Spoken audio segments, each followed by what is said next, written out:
இது தொடர்பான கருத்துக்களை பகிர்ந்து கொள்வதற்காக திமுக எம்பி திருச்சி சிவா இணைக்கிறார். அவருடைய பேசலாம். சார் வணக்கம். வணக்கம். வணக்கம்.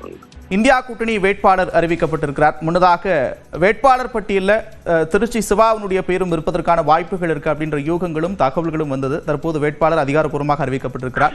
அடுத்த கட்டம் என்னவாக இருக்கும்? திமுக கூட்டணி எப்படி எதிர்க்கும்? பேர்கள் உளவின இப்பொழுது எல்லா அரசியல் கட்சி தலைவர்களும், இந்தியா கூட்டணியில் உள்ள எல்லா கட்சிகளின் தலைவர்களும் கலந்து பேசி, திராவிட முன்னேற்ற கழகத்தின் தலைவர், தமிழ்நாட்டின் முதலமைச்சர் உட்பட எல்லா கட்சி தலைவர்களும் கலந்து பேசி எடுத்த ஒருமித்த முடிவு இது.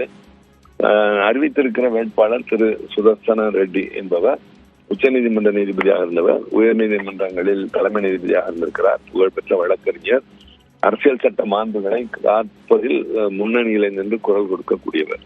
ஆக ஒரு தேர்தல் என்கிற போது பல்வேறு காரணங்களை ஆராய்ந்து அந்த அடிப்படையில வேட்பாளரை நிறுத்த வேண்டும் என்ற அடிப்படையில் இப்பொழுது அவரை அறிவித்திருக்கின்றோம். ஒரு பெரிய கூட்டணியில் இருக்கிற எல்லா கட்சிகளின் ஒருமித்த கருத்து, ஒருமித்த முடிவு என்கிற போது அது வரவேற்கத்தக்க ஒன்று. நாளை மைய மண்டபத்தில் நாடாளுமன்றத்தில் வேட்பாளர் அறிமுகம் வாக்காளர்களாகிய நாடாளுமன்ற உறுப்பினர்களுக்கு முன்னால் நடைபெறும். 21ஆம் தேதி வேட்புமனு தாக்கல் நடைபெறும். நிச்சயமாக வெற்றி பெறுவோம் என்ற நம்பிக்கை இருக்கிறது.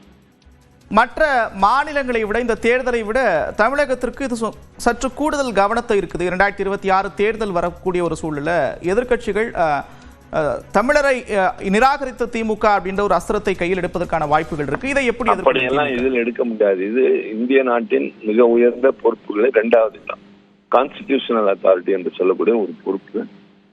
பல வேறுபாடுகளை கடந்து சிந்திக்க வேண்டிய ஒன்று என்ற அடிப்படையில் எல்லா கட்சிகளும், இதில் இருக்கிற கட்சிகள் ஒன்று இரண்டு அல்ல, எல்லா கட்சிகளும் ஒருங்கிணைந்து எடுக்க முடியும். நன்றி திருச்சி சிவா இணைப்பிலிருந்து கருத்துக்களை பகிர்ந்து கொண்டது.